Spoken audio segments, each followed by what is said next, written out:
Will and consciousness.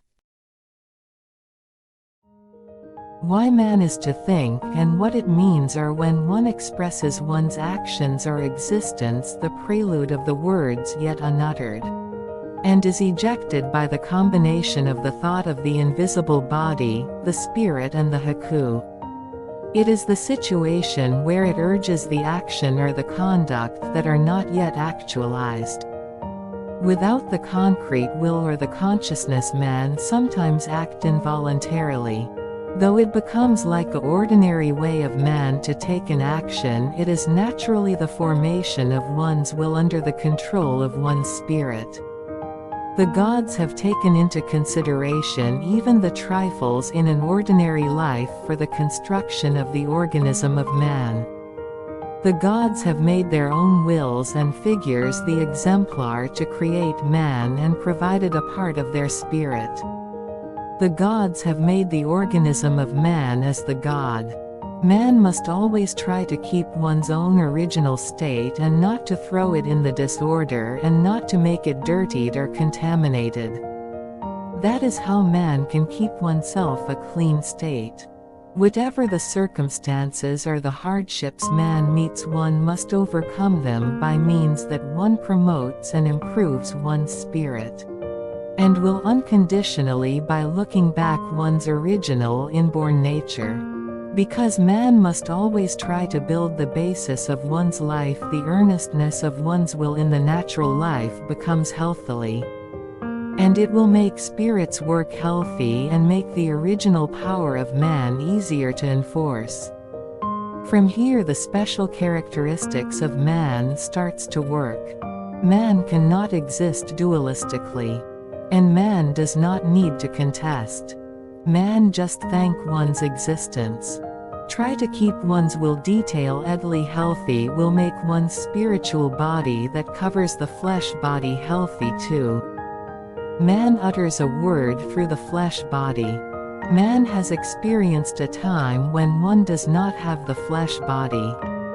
Man emanates will that is formulated into the spiritual body, which makes the expression and the depiction of a fair and square life.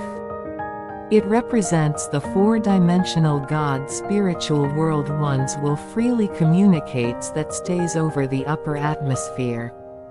Born and live in this real fructification world, man with the natural consciousness can communicate freely and has brought the original nature with oneself.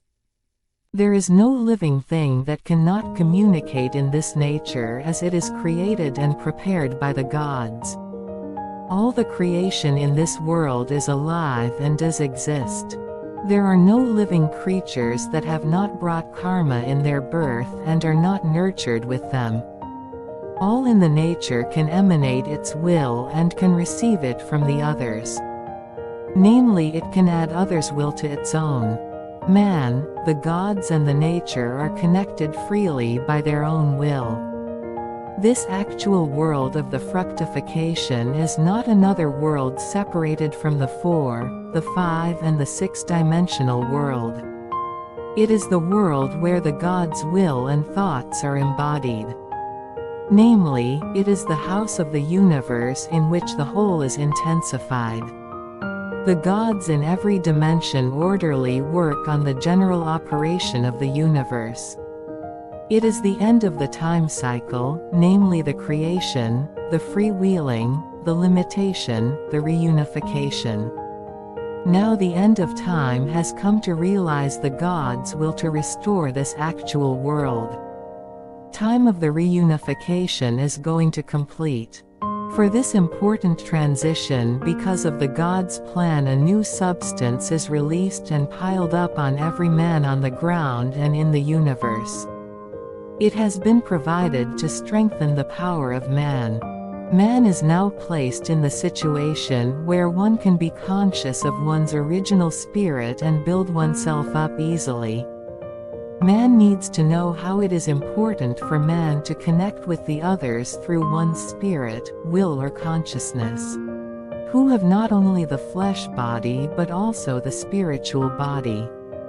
Because one's will bear fruit that results in the belongings of man. Solemnly flows the order and the task in the universe, and divine rule are born when it is time for the creation as the rule of a family of the universe.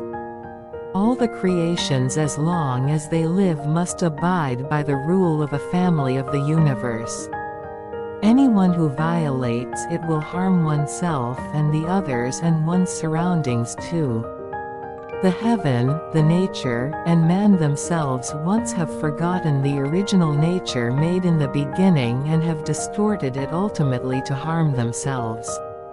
To place the first priority to the spirit and the second one to Haku, and try always to return to the original oneself, will make man's consciousness reach the state of the upper world. And man will be able to communicate freely with the universe, the nature, and people who have restored themselves to the original and enjoy the happiness on the ground. Man's will or consciousness that is not contaminated shall be grown.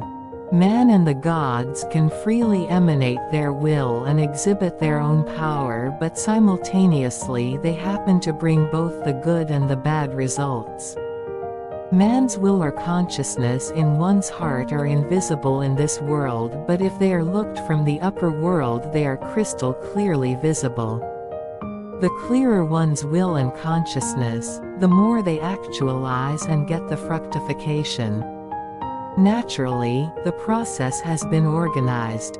No matter what the formations are, all are realized and come to fruition.